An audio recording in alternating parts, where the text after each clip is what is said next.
Hello everyone, welcome back to my channel. বন্ধুরা, তোমরা সবাই কেমন আছো? আশা করছি সকলেই খুব ভালো আছো। আজকে আমি তোমাদের জন্য আবারও একটা পিঠের রেসিপি নিয়ে চলে এসেছি।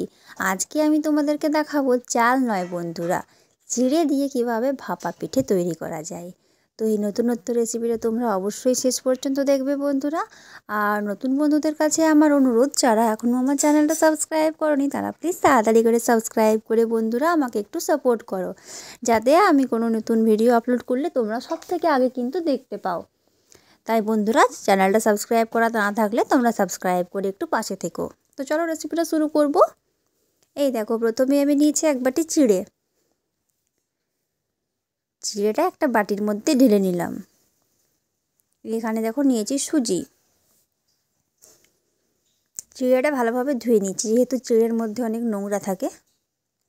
এরপর সুজিটা এর মধ্যে দিয়ে দিলাম। সুজিটা মোটামুটি হাফ কাপ পরিমাণ নেবে তোমরা, ওই এক বাটি চিড়ের জন্য।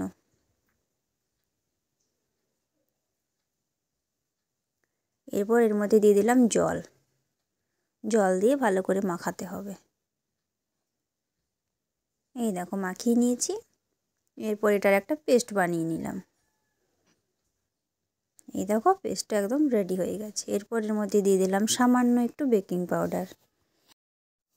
বেকিং পাউডারটা তোমরা মোটামুটি 1 চামচ পরিমাণ দেবে, আমি আরেকটু দিয়ে দিচ্ছি। ব্যাস, এরপর এটাকে খুব ভালোভাবে এটার সাথে মিলিয়ে নেব। ব্যাস, ব্যাটারটা একদম রেডি হয়ে গেছে বন্ধুরা। এই দেখো এখানে নিয়েছি গুড় আর নিয়েছি শুকনো নারকেল গুঁড়ো। এটা কিন্তু বাজারে কিনতে পাওয়া যায়। এই দেখো, এটা দিয়ে আমি পিঠে তৈরি করব, তাই আগে একটু ঘি মাখিয়ে নিলাম এর মধ্যে। এরপর দেখো ব্যাটারটা এর মধ্যে দিয়ে দিচ্ছি একটু করে। এইভাবে একটু একটু করে দিয়ে দেবো।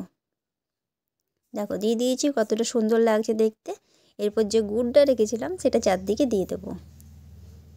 দেখতে কিন্তু খুবই সুন্দর লাগে বন্ধুরা এইভাবে করে তৈরি করলে।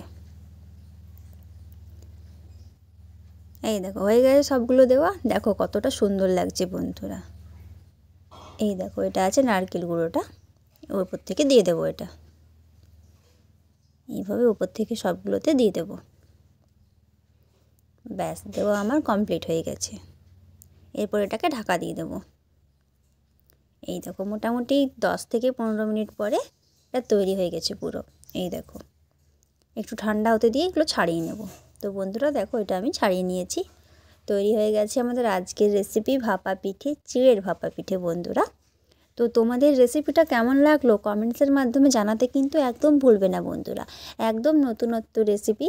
তো তোমরা চিড়ে দিয়ে অবশ্যই বানিয়ে দেখবে বাড়িতে, আর আমাকে কমেন্টসের মাধ্যমে জানাবে কিন্তু যে কেমন হয়েছে। অবশ্যই তোমাদের ভালো লাগবে বন্ধুরা, খুবই ভালো লাগে এটা খেতে কিন্তু শীতকালে। তো রেসিপিটা ভালো লাগলে অবশ্যই একটা লাইক দেবে।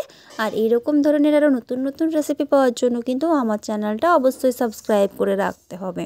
আর পাশে থাকা বেল আইকনটা প্রেস করতে হবে আমার ভিডিওর নোটিফিকেশান সব থেকে আগে পাওয়ার জন্য। তো তোমরা বেশি বেশি করে তোমাদের বন্ধুদের সাথে ভিডিওগুলো শেয়ার করো। সবাই খুব সুস্থ থেকো, ভালো থেকো। দেখা হবে আবার নতুন কোনো ভিডিও নিয়ে তোমাদের সাথে।